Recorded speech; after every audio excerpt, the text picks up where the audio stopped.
Nepal, the birthplace of Buddhism. A magical and mysterious land in which legends such as the fabled Shangri-La and the elusive Yeti have dominated culture for generations. But a new story has emerged. One that is being seen as a modern miracle, something only possible through the spiritual power of Buddhism. It's a phenomenon that people draw great pride and inspiration from here. Rambonjan, a 15-year-old boy, has been meditating in dense jungle without food or water for 10 months.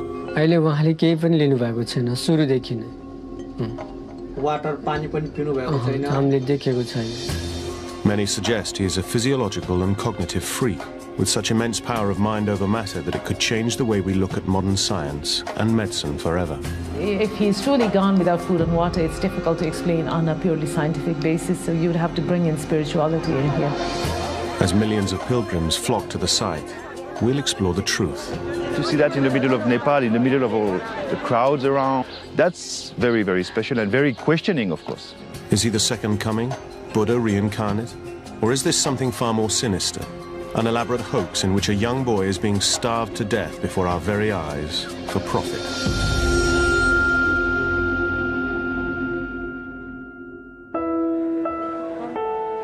Many people fast for religious or health reasons for short periods of time, but they never reject all sustenance. The longest a person can go without food has been documented as being around 2.5 months before you die of starvation. In an open environment, breathing normally with warm air surrounding you without any fluid at all, you would last between 4, perhaps 5 days. Rambonjan has not eaten and, more importantly, not drunk anything for 10 months. By filming him continuously over the next 4 days, we will investigate this phenomenon and discover whether a human being can live without food and water. It would be impossible to meditate for that long without food and water. I studied similar cases in the past, and this is possible. Through his deep meditation, he's gone into a hibernating state, and he is living on spiritual energy. I can't accept that. It goes against what I know about how the body works, about the nutrition that you need. He's getting food and he's getting fluid from somewhere. Ram has never been scientifically tested. He sits undisturbed as millions watch his every move.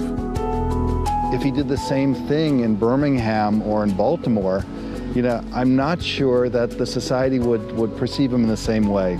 Why isn't he in school? Why doesn't he get a job? He should be doing something. Nepal is a country relatively untouched by the global market, where 90% are devout Hindus and 10% Buddhist. I think it's a great story for Nepal. I think it comes to the right time. Nepal is in a state of political turmoil.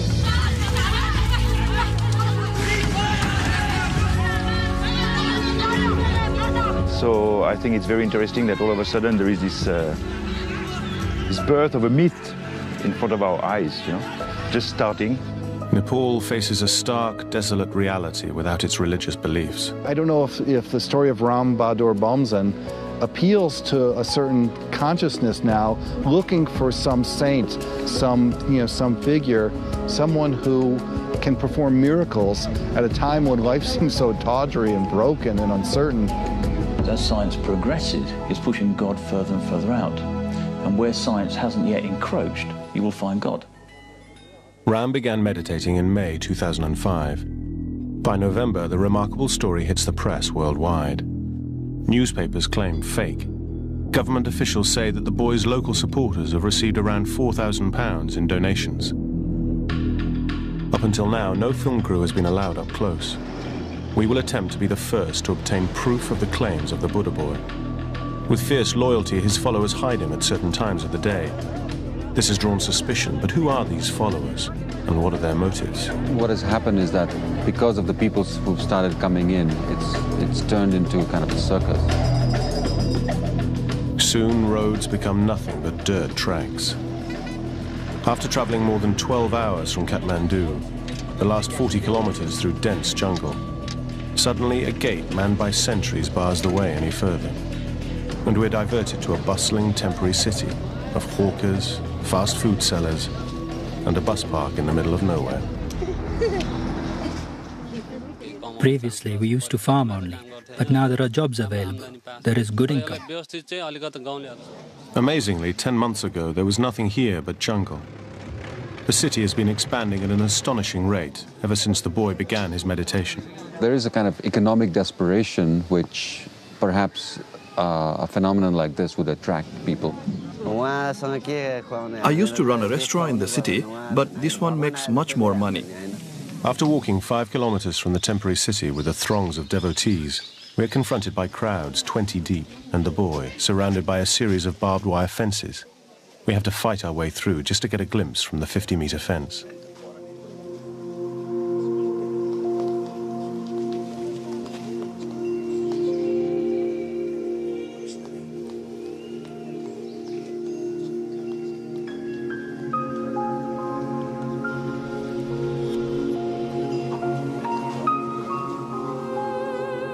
People have come from far and wide.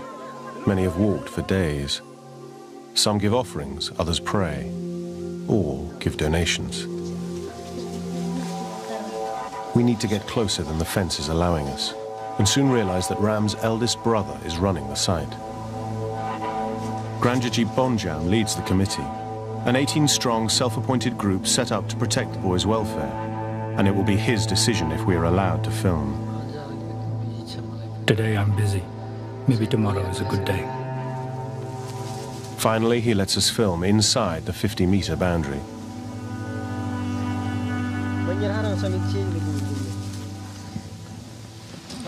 Unfortunately, just as we reach a second fence at a distance of 25 meters from the boy, we're stopped from going any further.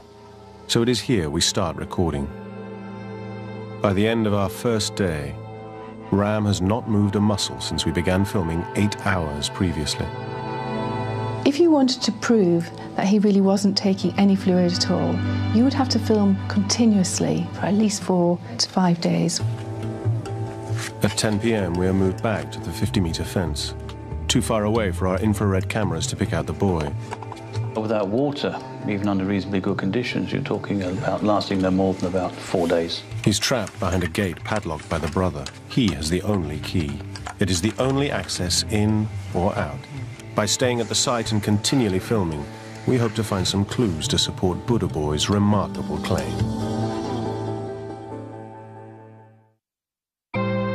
In Nepal, Ram Bonjan, a 15-year-old boy, has been meditating in the hollow of a tree for 10 months. He plans to continue for 6 years.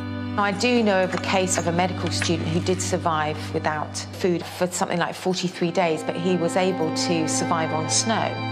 So far, his supporters claim he has not eaten or drunk anything. I get the feeling this is going to be slightly different than some of the other Hindu scams that have happened. Some of these are not genuine holy men. They have long beards and then they smear themselves in ashes and then they would be in cahoots with the local villagers. This one, I think, will carry on a bit. We're into our second day, 27 hours into filming. Still not enough to prove if this is a miracle or a scam. To find out the truth, we're staying on site day and night to film continuously for another 69 hours, as this is the time it takes for an average human being to die without any water. And like 70% of the body is water. Without it, it would affect every physical functioning of the body. By day 2, you start to cannibalize the stores of protein that you have. I would say from day 2, your skin is going to get rough, cracks appearing at the corner of the lips, and the skin will lose its color and the brightness and the elasticity. So far, we have not seen any of these physical changes in the boy's appearance. He is surviving on nourishment. The question is, what kind of nourishment? We can't, as Westerners, tap into using spiritual force and spiritual energy for nourishment. That's the key here.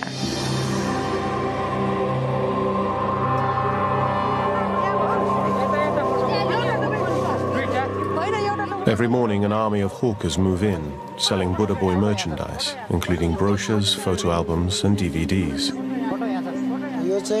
We started selling these CDs a month ago when we were allowed to do so. Many of the sellers and pilgrims think he is the reincarnation of Buddha. His dream has been to gain Buddha's knowledge and spread the light of peace. The similarities are uncanny. Siddhartha, the Buddha, was born a mere 150 miles away, to a mother with the same name, Maya Devi.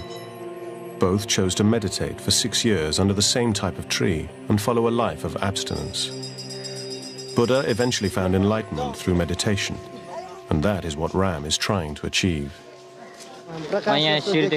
You can see a light coming from the top of his head and sometimes from his forehead. Many of the stories that are circulating the site are probably just gossip, but they all feed the myth and the growing aura of the boy. One story that started the legend was that poisonous snakes bit him on 2 separate occasions. I saw him after the snake bite, and he looked very pale. Cobras and vipers are common to the area, and their bite is fatal. Incredibly, Ram required no medical attention from the bites. Because of his meditation, he flew, the poison. I heard about it. Some saw the blood, but no one saw the snake. He was sweating there, and with the sweating, his poison was gone. The boy himself does seem to have some spiritual powers. If we were bitten by a snake, we were already gone. Just because of his pure meditation, he's alive. You know, you could question if you don't believe in these things, but the people his family seems to have faith in it, so we have to sort of recognize that. True or not, it is apparent that Ram Bonjan is putting himself in danger, not only by refusing sustenance, but also by sitting exposed to the elements and wildlife. This fatalistic attitude to death is very common in Asia. So at this time, he lacks calories, he lacks proteins, he lacks vitamins, and he lacks water. So he would be susceptible to illnesses. He's got no ability to maintain an immune response or to support an immune response, and it does increase his risk of dying from an acute infection.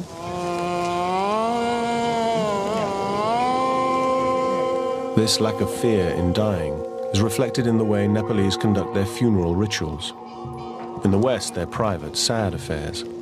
But there's openness here, an acceptance that sees death as a part of the cycle of life. Many put their bodies through extremes, as they think it's their mission in life. There are many stories about these rishi munis and these great sages in the past.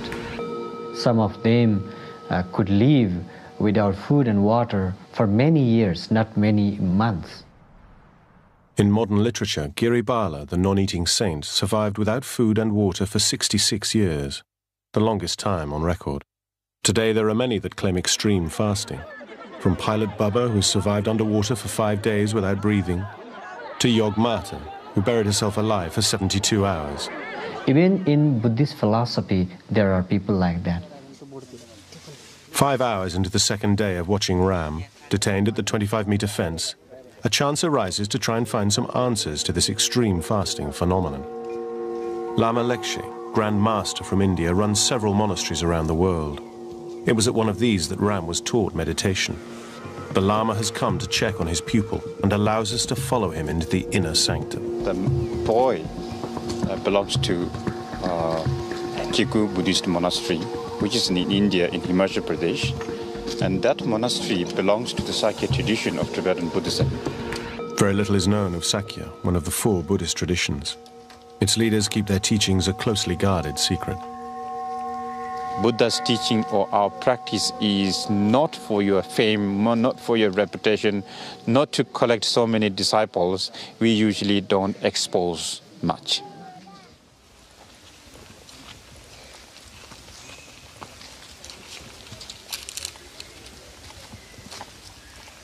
We have another meditator. He has been doing this for the last 30 years.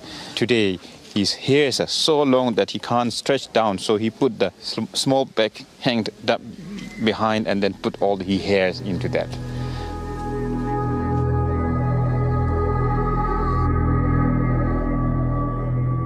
To endure solitary existence in extreme conditions, yogic techniques enable you to focus your mind over your body's suffering. Obviously, if he's genuine, has to use some yogic techniques like feeding on the air, feeding on the breath. There are other techniques where you use stone, okay, little stone that you put in your mouth and you feed on the stone. There are all those stories. They are documented in the literature, in Buddhist literature. To understand what type of yogic technique Ram is practicing from the Sakya tradition of teaching, the Lama sits and stares at the boy. I'm amazed by this immense, the intensity of his determination. He told his mother that he was going to sit there for 6 years and reach Buddhahood, you know, which is very rare. I mean, nobody says that, you know.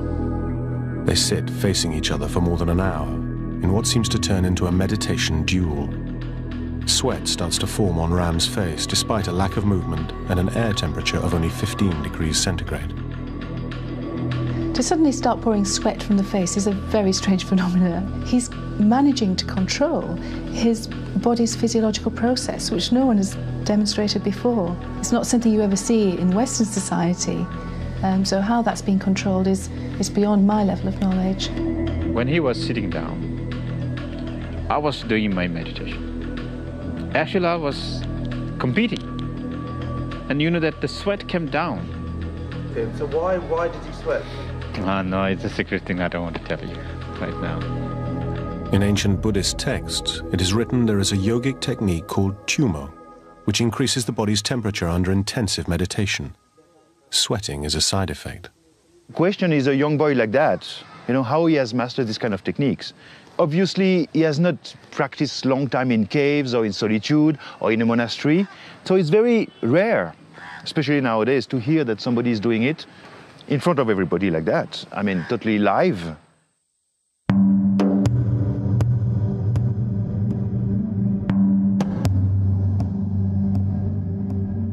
To understand how Ram learnt the practice of tumo and continues to survive without food and water, we must look into his past and his first visit to Lumbini, the birthplace of Buddha. These places are the power point. If you step here with faith, devotion, and with mindfulness, definitely that energy will do something for your brain and as your physical body. Definitely a boy like that, you know, who is so much devoted and sitting for almost like 7-8 months and meditating in a jungle, you know, when he touched this ground, definitely I believe he was very much inspired, maybe got some power. That's possible.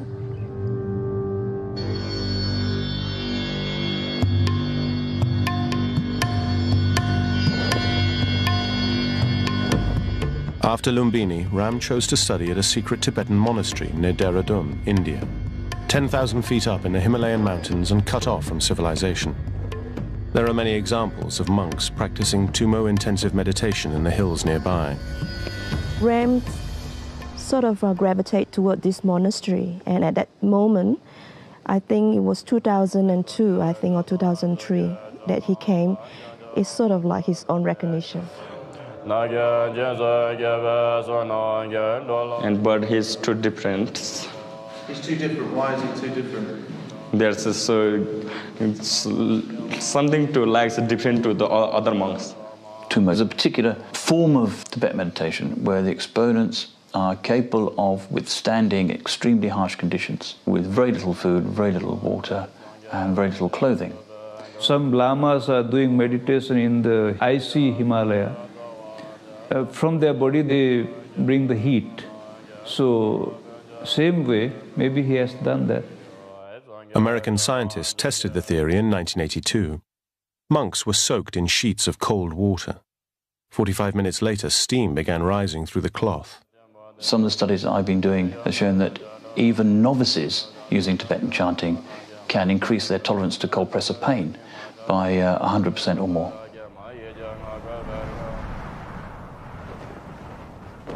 But imagine he can do this for hours and hours on days' ends. Extremely special skill. But he learned to extra also. Extra? Yeah. So he did extra hours in this classroom? Or? Not classroom, in his room, like homework. He's doing what they call is absorption kind of meditation. You train your mind to switch off. The idea of meditation is to concentrate on your mind, to observe your mind in perfect equanimity. Even though I'm sure he's aware of what's going on, at the same time, he keeps his concentration on his meditation. That's why he's so strong. That's why he's so impressive. So I truly believe he's a Buddha from the past life. And coming to this lifetime at a young age. Well, research has confirmed, that with the meditation, you lower your heart rate, you lower your cardiac output, and you also slow down breathing. So you really lower your metabolism to a level that much less food can really sustain you. But starving for 7 to 8 months, that has not really been looked at. Especially scientists people think that if you don't drink and eat, it's something. It's not for the Buddhist. It's nothing to surprise. Buddhists always think that you can change anything if you can control your mind. On returning from the monastery in India, Ram spent an unhappy 5 months at home before leaving to meditate in the jungle. His meditation was disturbed many times before fences were set up to protect him. Suddenly, our filming is cut short again, as the brother catches us within the inner fence. He fears we got too close. His followers escort us from the area.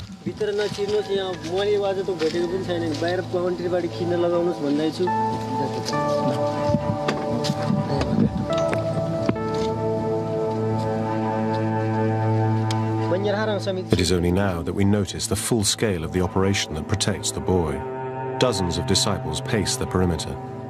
Others are hard at work building new fences, sweeping and moving on the throngs of devotees. There must be 40 on duty at any one time.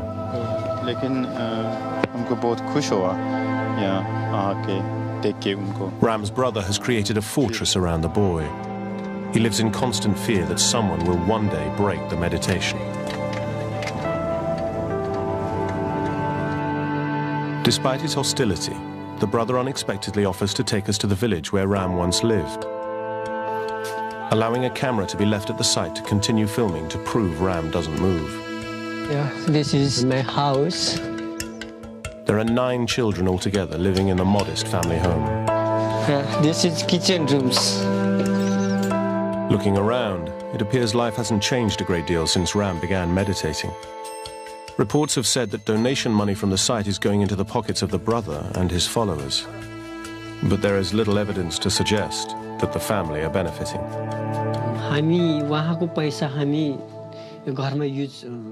We do not use his money for domestic expenses, but deposit it into a bank account. Obviously, once we have deducted the running costs of the site, like food and other such requirements for the volunteers and the committee. Obviously, I feel some pain. He spent a long time in the jungle alone. It rained for 2 months at first. I feared he might die. I asked him to join a monastery and was even going to spend 200 or 300 rupees on it. He refused, saying it was impossible for the teachers to give him that level of education he needs. He wanted God himself to be his guru.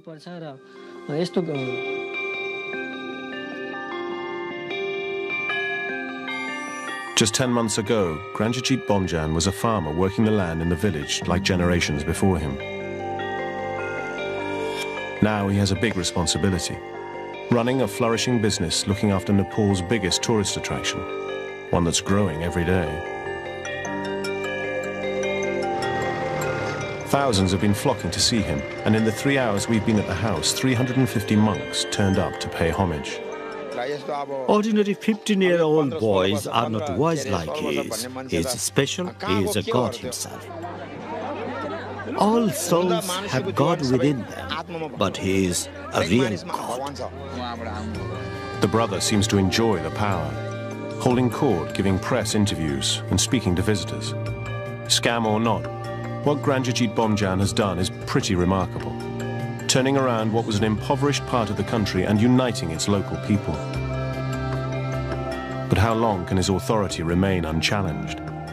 The committee seems to be growing by the day. People getting fired, people coming in. Organized chaos.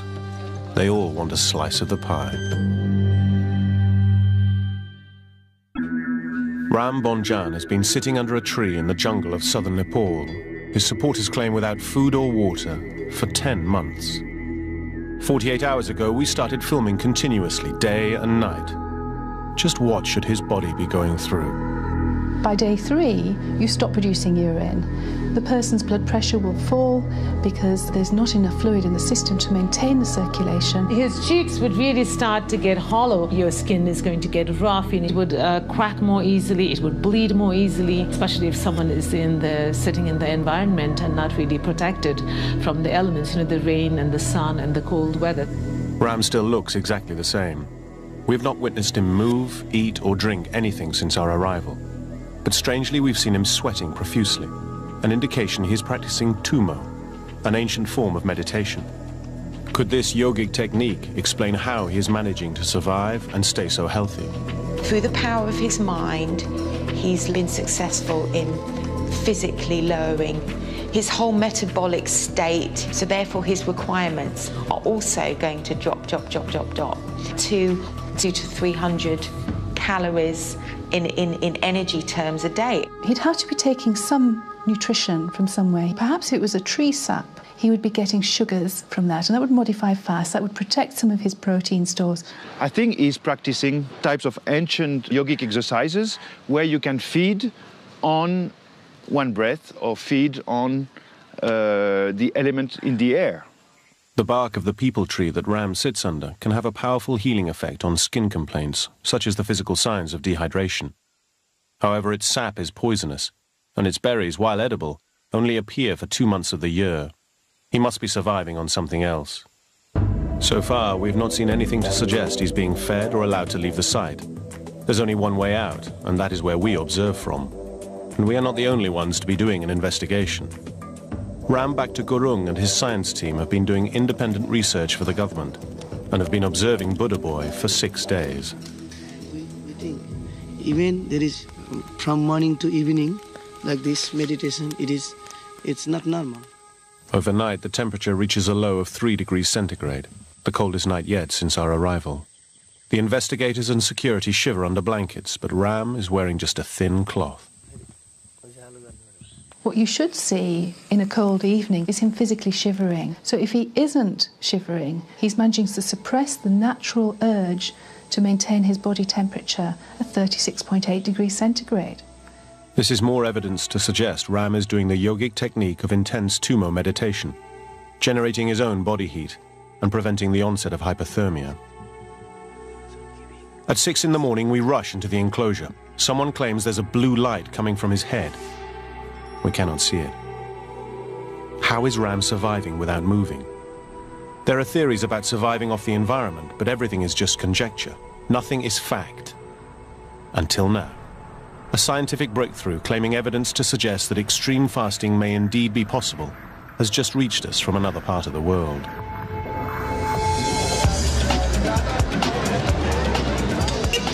A doctor in Ahmedabad, India, has contacted us after witnessing the boy on television. He says that his team have made a discovery that could finally solve so many questions. I was really fascinated to see the boy who is fasting for 6 to 8 months, and that is not at all really so exciting to me because I studied similar cases in past and I can understand this is possible.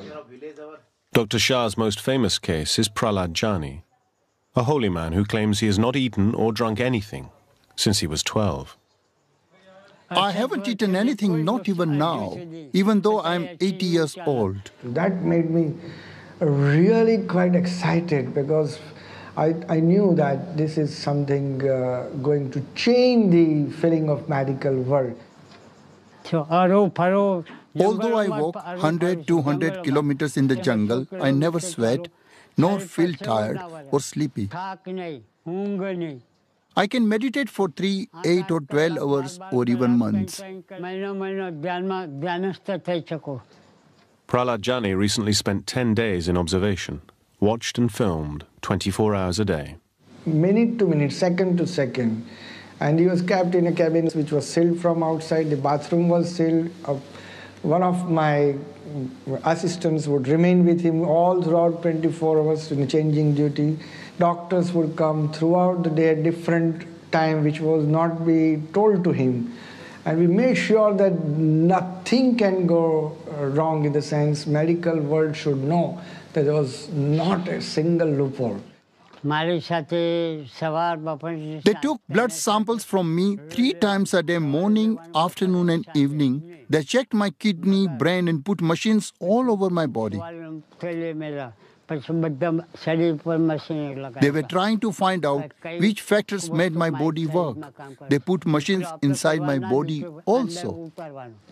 He was not given any food or water, and even when he was allowed to take a bath, the quantity of water was measured before and after to make sure nothing was lost. As I said, after 10 days, the parameters were all normal. We studied his hematology, and whatever studies you can think of, we could do it. I will live up to approximately 1,000 to 5,000, maybe even 10,000 years with this kind of body. That there was no food or water given to this man, that he did not pass urine or stool, and even he did not dribble urine. After a few hours, the urine would appear, some fluid would appear in the bladder, and again it would disappear. It is possible to modify fluid intake so you produce a very small amount of urine each day. And if he is covered with a cloth, the chances are he could urinate and it would evaporate from the ground or soak into the ground without anyone noticing. Modern medicine tells us that an average human can only survive for 4 days without water. While confined, Prahlad Jani incredibly lasted 10 days under observation. Dr. Shah has a theory on how he's managing to survive without food or fluid. He feels the holy man is feeding off the sun. Hiranathan Manik used to do solar gazing. He says that you have to go to a flat ground and barefooted and just look at the sun. It's impossible for us to generate heat or light energy from looking at the sun, almost likening it to photosynthesis, which is the process by which plants generate their energy supply. And this is absolutely impossible for a human being to do. On the first day you look for 5 seconds, but without blinking your eyes. Every few days you increase few seconds, and maybe after a month you come to a minute or so. In fact, staring at the sun would damage the retina of the eye. Scientists from America also examined him several times in ophthalmic system, and he found nothing abnormal. The sun transmits energy through a hole in the holy man's throat, producing a sticky, solid lump that he can redigest. This, he claims, refuels the chakra power points in his body. It is not a miracle, it is supernatural. Could these results provide the answer to how the boy is surviving without food and water? Unfortunately, we cannot take Ram to a lab. For us to have any chance of replicating the doctor's findings, we must head back to Nepal and set up once again from the beginning for 4 days and 4 nights of continuous recording and observation. However, when we get back to the site, we are met with a very different scenario.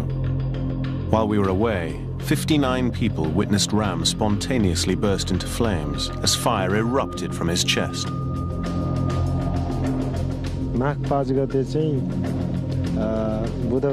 On the 5th of January, Wednesday, around 8 o'clock, we saw fire coming from him. He stood and threw the cloth in front of him and was naked in the middle of a burning fire. And then after some time, in a very soft voice, he called for his brother. He asked for a red robe to be thrown over him. He wrapped the cloth over his body and he said, let him concentrate on his meditation and do not disturb him. Over the past 300 years, there have been more than 200 reports of spontaneous combustion, the burning of a body without an identifiable ignition source. Its cause is an unsolved mystery. However, looking at previous evidence of Ram's sweating and assuming that he can control and increase his body's temperature through tummo meditation, maybe this is an extreme demonstration of his power, or just an increasingly elaborate hoax to gain more publicity. After just a week away, security has tightened, and the brother seems a deflated figure. When you start making about 20,000 rupees a day from this, and there's money involved, This is Nepal. There's going to be fights. It would be unnatural if the committee hadn't started bickering about it yet. The committee seems to have evolved and doubled in size, and it is not clear who is in charge. There are many voices, all challenging for superiority.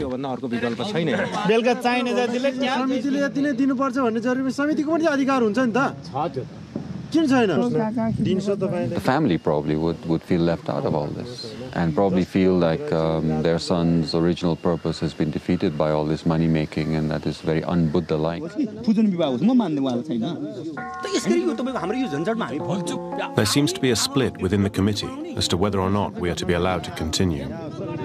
In fact, the government's response has been very interesting. Originally they said, well, we're going to test the boy. The Royal Nepal Academy of Science and Technology is going to go and take blood samples and do a DNA test. I don't know why DNA, but they haven't done it yet.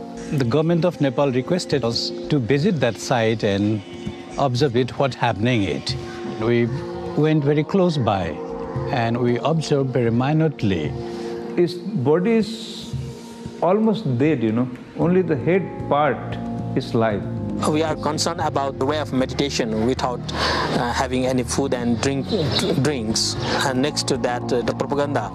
Face color was red, like blood color. It is important to test on the boy if we want to know the truth. The report sent to the government states that the boy should be left undisturbed to complete his meditation and not to be tested scientifically. Whatever he is doing there, it is his personal right. There's not even been an effort to try to regulate the income or see who's getting what and try to see if it's not being scammed, that people are not being cheated. There's no official oversight over this whole thing. So it's happening in this sort of a Wild West kind of jungle setting. Another film crew has also arrived. They have even more difficulty than us and fail to get close to the boy. If you are making documentaries, the people are never knowing if you are acting also on the political parts or just for documentary. And sometimes it also can be very difficult and very dangerous also to shoot here with the camera. Nepal is in the grip of a long-raging civil war. 11,000 people have died in the last 9 years. The ruling royals are holding elections in the next few days, but violence has escalated as the Maoist People's Movement try to take over. And some believe the Maoist guerrillas have been seen in the area. I think the Maoists are more acting in the villages where it's for the army more difficult to reach and more difficult to fight against them. Everybody is speaking in Nepal, the Maoists are speaking, the political parties are speaking, and this guy just sit there like a silent prophet. Eventually we are allowed to film, but under close inspection from the committee. We reset our cameras to record the next 4 days and nights, the length of time it takes for a human to die without fluid. This is the only way we can prove if he is genuine or not. After 48 hours of continuous observation, Ram still hasn't moved. What is almost unbelievable is the fact that this child manages to stay in the same position during waking hours and sleeping hours. Try sitting for 30 minutes or an hour, 3 hours, not moving, just concentrating. And within 24 to 36 hours, where the skin surface reaches the contact point of where you're sitting, you will get damage to that skin area. And the formation of what we know in the Western world is called a pressure sore. It is the most challenging thing he's doing it. Incredible. A few hours later, he begins fidgeting and jerking. What you probably notice if you scrutinise your footage very carefully is that there are very small changes. What he's actually doing is shifting balance maybe from one buttock to another to relieve pressure points and allow blood flow back to that tissue.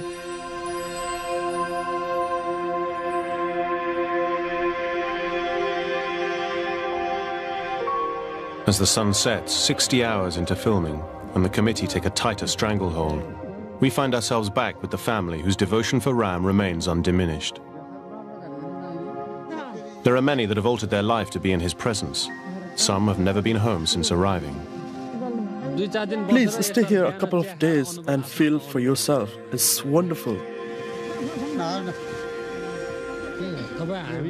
We have lived here eating only once a day for many months. I will stay here till my death. The relaxed environment suddenly changes. When word goes through the camp, there is a tiger loose in the site. Is it for real? Or are the committee creating more hype around the boy? The jackal was just over there. The tiger was a little further away. Chaos reigns as many fear for the safety of Ram. I understand the Nepali sense of the miracle of him not having taken food, not drinking. But for me, those are not the important issues. You know, whether he eats or drinks, I hope he stays healthy. After a thorough search, tiger prints are discovered. We realize how vulnerable the boy really is. We wonder if Ram is the innocent victim in this spectacle. After 58 hours, life continues as normal. Donation boxes are filled, and the crowds start to arrive. Ram appears to show no classic signs of degeneration through fluid loss, but a closer look at our footage might help us understand his physical and mental health. He looks unwell. If you saw this individual sat against a wall in London, you'd be very concerned about how he looks. As life passes him by, Ram just sits calmly meditating. There is a swelling in his neck, but whether that represents a goiter or an underactive thyroid is very difficult to say. Having a severely underactive thyroid would mean that your metabolic rate is incredibly low, which means that you can survive for a very long time without food and fluid. It almost looks like you can see the ribs showing through, and that would represent quite advanced starvation, and you started to waste away the muscles between the lungs, between the rib cages. Probably sat in that position well away from individuals is the safest thing for him in order to prevent an infection that could ultimately kill him. Is Ram now a victim of his own success, being slowly starved to death for profit? Only time will tell. This could turn out to be a very sad story. Where?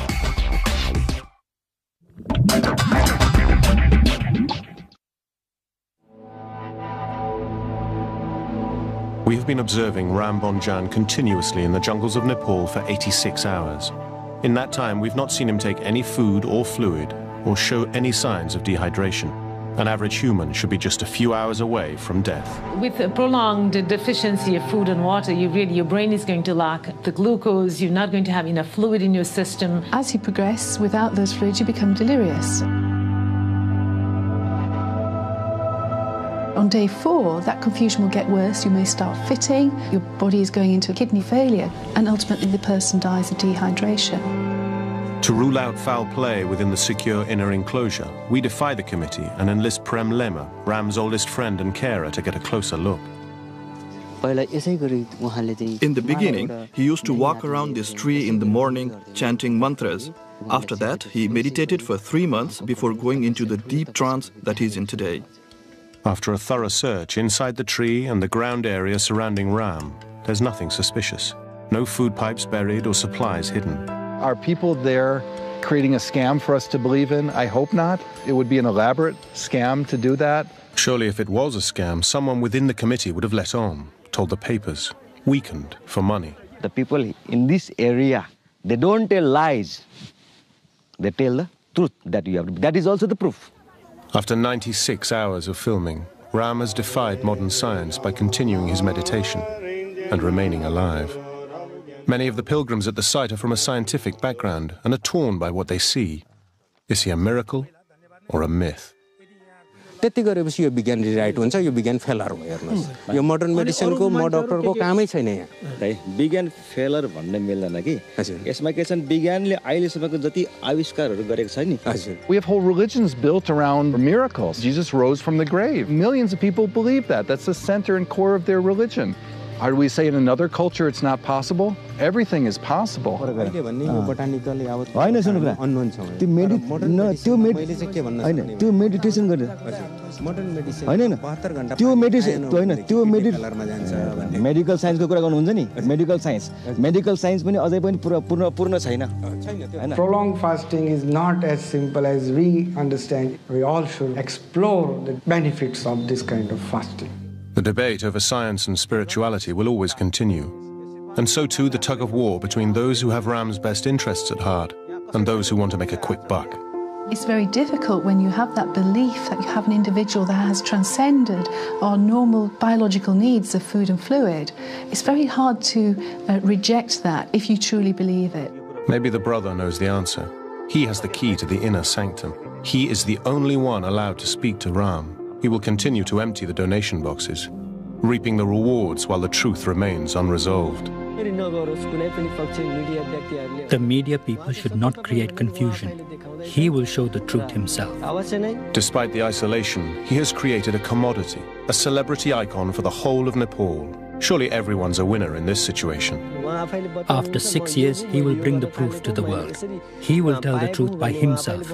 I am this, I will do this, and I want to get this. I appeal to all the people in the world not to talk and say bad things about him.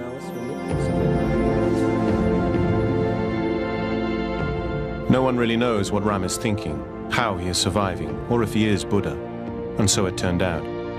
March the 13th, 2006, events took a turn that no one could have anticipated. Ram disappeared. Some reports suggest he's gone deeper into the jungle to continue his meditation in peace, undisturbed. Other reports are more sinister, claiming that he's been kidnapped. Perhaps Ram has decided against being a scientific miracle or a religious icon. The once thriving bazaar and bus park is deserted, the fence is broken, and the only trace of Ram is a red robe lying discarded in the hollow of a tree. He has not been seen since. Next here on Discovery Channel, we're at the cutting edge of medicine as doctors use a revolutionary body pouch to save a fireman with severe burns. Extreme Medical Stories is after the break.